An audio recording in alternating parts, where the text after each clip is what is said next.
नमस्कार, मैं दीपक राणा। लोकसभा के चुनाव परिणामों ने एग्जिट पोल के अनुमानों को बिल्कुल ही गलत साबित कर दिया।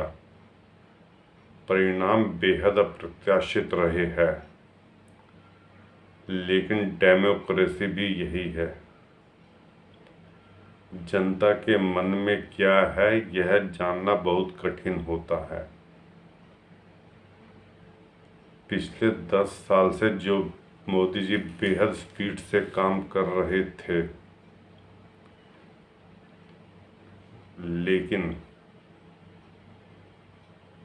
जमीनी स्तर पर लोगों के मन में क्या है, उसे विपक्ष क्या कह कर बहका रहा है, उसका फीडबैक लगता है कि मोदी सरकार को नहीं मिल पाया। परिणामों ने बताया है कि जो भारतीय जनता पार्टी अपने सहयोगी दलों के साथ 400 पार का नारा लगा रही थी, वह भारतीय जनता पार्टी अपने दम पर 250 भी नहीं पहुंच सकी। सवें खुद तो 275 के आंकड़े से पीछे ही रह गई, तो यह उसके लिए एक बहुत बड़ा झटका है। तो यह झटका उसे अपने गढ़ उत्तर प्रदेश में लगा है, साथ ही महाराष्ट्र, बंगाल, हरियाणा, राजस्थान में भी तगड़े झटके लगे। अच्छा यह रहा है कि उड़ीसा और तेलंगाना, आंध्र प्रदेश में उसने अच्छा प्रदर्शन किया है। तमिलनाडु में वोटों की बढ़ोतरी हुई है। केरल में खाता भी चलो खुल गया है और वोटों की भी अच्छी बढ़ोतरी हुई है केरल में।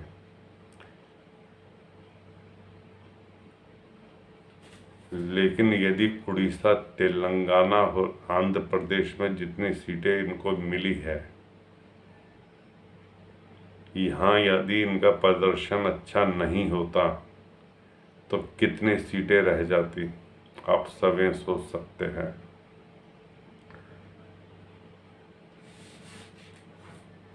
चुनाव परिणामों से यह भी स्पष्ट हुआ है कि कांग्रेस और उसके सहयोगी दलों ने उम्मीदों से अधिक अच्छा प्रदर्शन किया है और भारतीय संसद को एक तगड़ा विपक्ष मिल गया है। जहां कांग्रेस ने अपनी सीटें अच्छी खासी बढ़ा ली है, वहीं समाजवादी पार्टी, डीएमके, तृणमूल कांग्रेस ने भी उम्मीदों से अच्छा प्रदर्शन करके भारतीय जनता पार्टी को हैरान कर दिया है। चुनाव परिणामों ने कांग्रेस और उसके साथ खड़े दलों को राजनीतिक बल देने के साथ ही उनके मनोबल को भी बढ़ा दिया है। कांग्रेस थोड़ा थोड़ा वापसी की राह पर आने के लिए तैयार दिख रही है, तो इसके लिए यह श्रेय उनको देना ही पड़ेगा कि उन्होंने जो भी नैरेटिव बनाया उसको भारतीय जनता पार्टी काट नहीं पाई। भारतीय जनता पार्टी ने भी अपना नैरेटिव बनाने की कोशिश की, लेकिन हर 2 चरण में अलग अलग मुद्दा लाने की कोशिश की, इसलिए वह पूरे देश में एक बड़ा नैरेटिव नहीं खड़ा कर पाई। जैसा पिछले आम चुनाव में नैरेटिव खड़ा किया था भारतीय जनता पार्टी ने, वो बालाकोट हमले के कारण एक अच्छा खासा नैरेटिव खड़ा करने में सफल रही थी। और यह भी देख सकते हैं कि भारतीय जनता पार्टी ने रेवड़ी संस्कृति से दूर रहना तय किया है। वहीं विपक्ष ने इस संस्कृति को जोर शोर से अपनाया, जनता को बहकाया और भुनाया भी, जिस वजह से विपक्ष की सीटें बढ़ी और मोदी जी और भाजपा इस नैरेटिव को नहीं कर पाई। इसके अलावा कांग्रेस को उसके सहयोगी दलों ने भारतीय जनता पार्टी की ओर से आरक्षण खत्म करने और संविधान बदलने की जो हवा बनाई, वह कुछ राज्यों में असर कर गई। विशेषतया उत्तर प्रदेश और बंगाल है। वो भारतीय जनता पार्टी को तो सबसे बड़ा झटका ही उत्तर प्रदेश में लगा है और इसका कारण कमजोर प्रत्याशी और नेताओं की आपसी खींचतान, भीतरी घात है और जाति पंथ की राजनीति भी।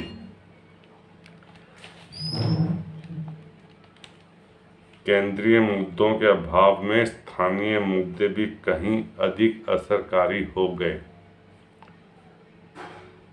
जिसकी तरफ भारतीय जनता पार्टी का ध्यान नहीं गया। इसी कारण हार जीत के कारण अलग अलग राज्यों में अलग अलग कारण दिख रहे हैं।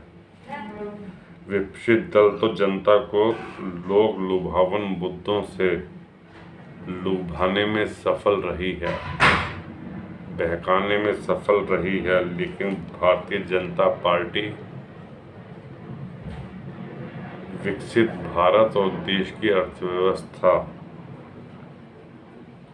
तीसरी बड़ी बनाने की तरफ ही ध्यान केंद्रित रही।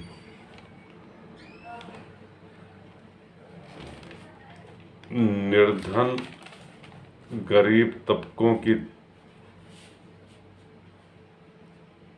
तरफ भारतीय जनता पार्टी का कोई ध्यान नहीं रहा, ऐसा लग रहा है। उनके लिए कुछ योजनाएं यदि थी तो वह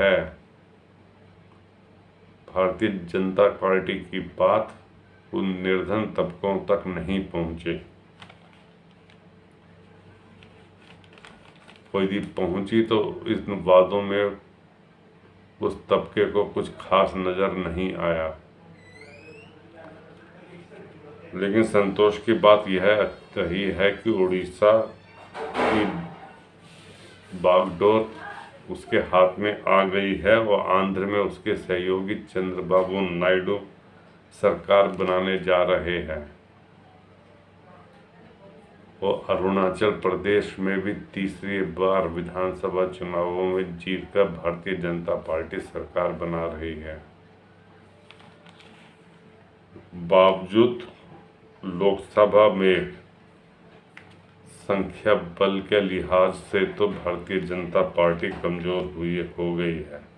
अब केंद्रीय स्तर पर गठबंधन राजनीति हो, वह भी मजबूरियों वाली राजनीति अब फिर आवश्यकता बन गई है। बहुमत के साथ सहयोगी दलों के संग सरकार चलाना अलग बात है, लेकिन उस पर निर्भर रहकर सरकार चलाना अलग।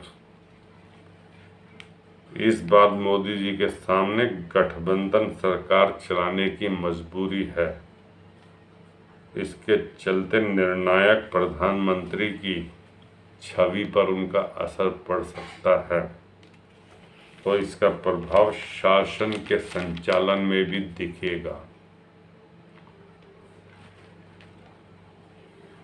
गठबंधन सरकार की मजबूरियां होती है, इसका लाभ सहयोगी दल उठाते हैं और उठाएंगे भी, और साथ ही विपक्षी दल भी फायदा उठाएंगे। विपक्ष की संख्या बल बढ़ जाने से नई सरकार को उसके साथ कहीं अधिक सहयोग और समन्वय करना पड़ेगा। तो इसके लिए अब विपक्ष को भी तैयार रह जाना चाहिए, क्योंकि अब वह कमजोर नहीं है। अब वह तानाशाही का कोई आरोप नहीं लगा सकते कि हम संख्या बल में कमजोर है इसलिए हमें दबाया जाता है। दोस्तों, इस वीडियो को लाइक कीजिए, शेयर कीजिए और सब्सक्राइब कीजिए। धन्यवाद।